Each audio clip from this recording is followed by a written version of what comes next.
அந்த IT field develop ஆனதுலேருந்து night shift வேலை செய்கிறது அதிகமாயிருச்சு.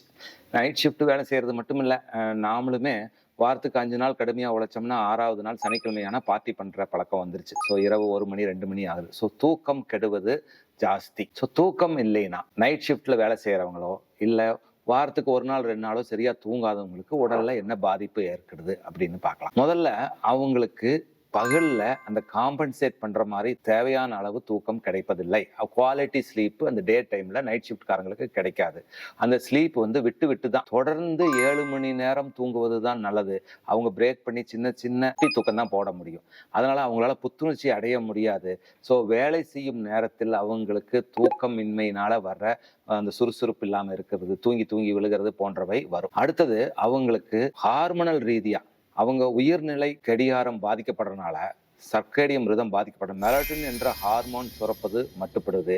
இந்த மெலட்டின் குறையறதுனால நிறைய பாதிப்புகள் இருக்கு.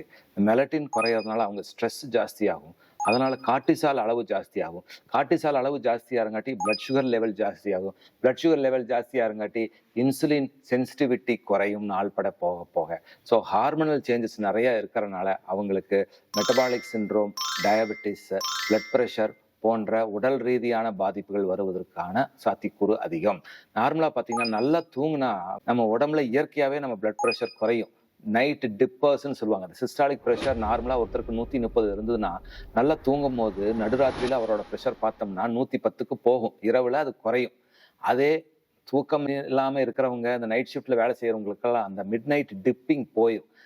அவங்களுக்கு தூக்கத்துல ப்ரெஷர் நார்மலா இருந்தாலே அது அதிகம்னு கணக்குல கொண்டு வரும். அதுதான் முதல் அறிகுறி பிளட் பிரஷர் வருவதற்கு. அப்புறம் அவங்களுக்கு மன ரீதியான பிரச்சனைகள் ஜாஸ்தி. அவங்க எப்பவுமே ஒரு பதட்டமாகவும் ஒரு இரிட்டபிளாகவும் ஒரு அமைதியின்மை இல்லாமல் இருப்பாங்க. கவனக்குறைவோடு இருப்பாங்க.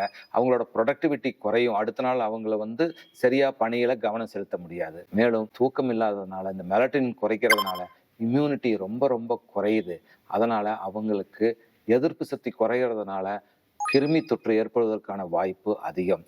முக்கியமா இரவு முழுவதும் முழிச்சிருக்கிறவங்களுக்கு இந்த சுகர் கிரேவிங் சொல்லுவாங்க, இனிப்பு சாப்பிடுவதற்கான ஏக்கம் அதிகமாகும். அவங்க அதிகப்படியான இனிப்பு கொழுப்பு சம்பந்த மிட் நைட் பிரியாணி, 12 மணி பிரியாணி, 2 மணி பிரியாணி இதெல்லாம் சாப்பிட்றதுனால என்ன ஆகுனா அவங்க மெட்டபாலிசம் முற்றிலும் பாதிக்கப்பட்டு அதனால அவங்களுக்கு மெட்டபாலிசம் சம்பந்தமான டிசார்டர்ஸ் வருவதற்கான சாத்தியக்கூறுகள் அதிகம். இல்லை இரவு முழுவதும் பணி செய்யறவங்களுக்கு நேச்சுராவே ஆசிட் சுரப்பது அதிகமாகும் வயிற்றுப்பகுதியில். அவங்க அசிடிட்டி அதிகமாகறதுனால ரிஃப்ளெக்ஸ் அதிகமாகி ரிஃப்ளெக்ஸ் ஈசோஃபேஜைட்டிஸ்ன்னு சொல்லுவாங்க.